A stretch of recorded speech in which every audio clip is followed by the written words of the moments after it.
The house that remembers every lie you told, and the room where they come true. My name is Harper Vale.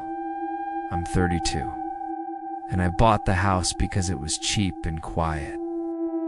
A narrow Victorian in a forgotten corner of Portland, Oregon peeling gray paint, steep gabled roof, windows like tired eyes. The realtor called it full of character. I called it a steal.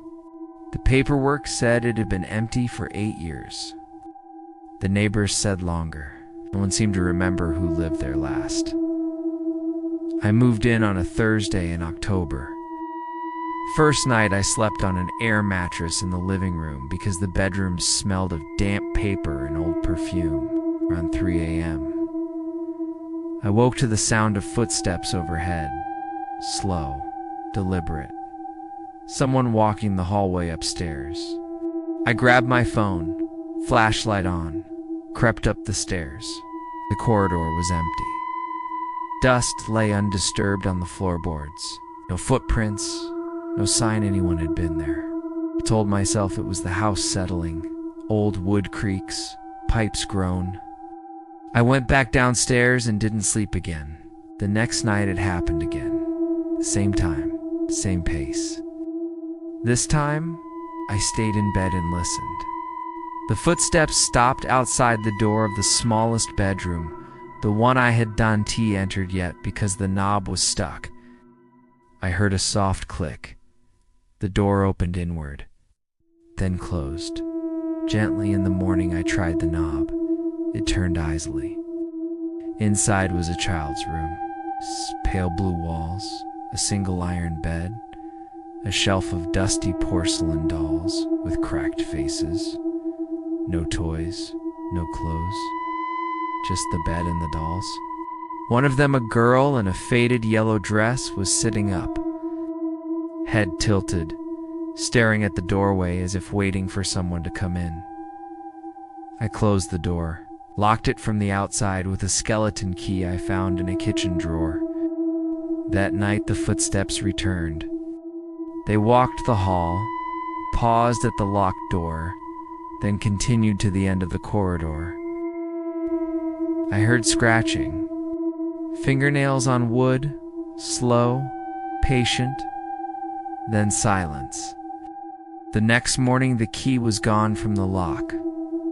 The door stood ajar. The doll in the yellow dress was now sitting on the floor facing the bed. Her head had turned 90 degrees toward me. I started noticing other things. The hallway mirror showed me smiling when I wasn't. The kitchen clock ran backward for exactly 11 minutes every evening at 7. The basement stairs creaked even when no one was on them. And every night the footsteps grew louder, closer, more purposeful.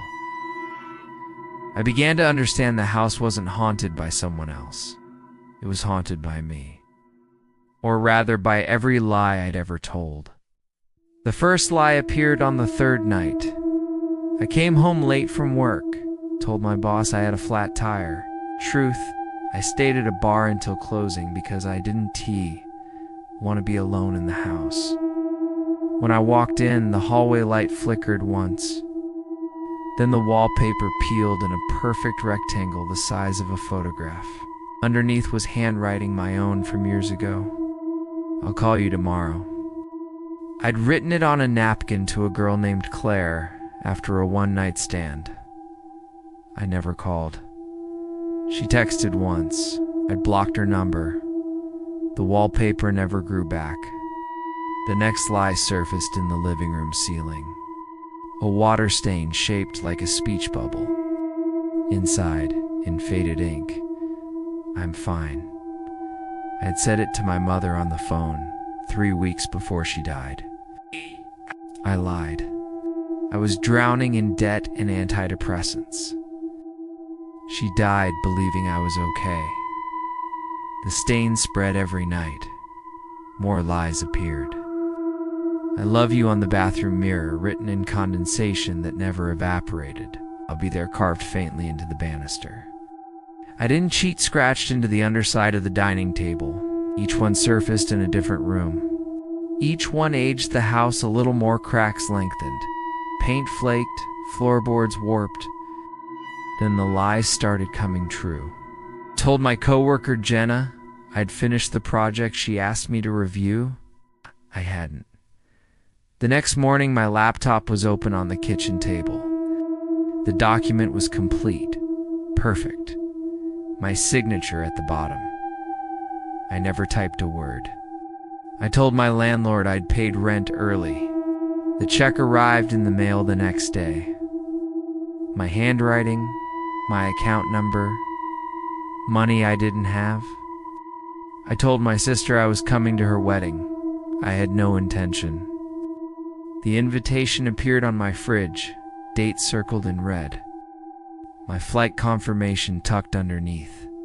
The house was listening, and it was rewriting reality to match my words. I stopped talking. I wrote notes instead, silent, careful, but the house didn't need sound. I thought I'm leaving tomorrow. A packed suitcase appeared in the hallway. Plane ticket in my pocket. My handwriting on the itinerary. I thought I hate this place. Cracks raced up the walls like lightning. Windows shattered inward. The front door slammed open and wouldn't close. I thought I wish I were dead. The footsteps stopped. Silence. Then a single door upstairs creaked open. The child's room. I walked up. The doll in the yellow dress was gone. In its place on the bed was a photograph. Me, lying in the same bed. Eyes open, mouth slack. Skin gray. A single bullet hole in the temple. My gun, the one I kept in the nightstand, was on the pillow beside the photo. No note. No explanation. Just the picture. And the house waiting. Patient for me to decide whether the lie becomes truth. I still live here.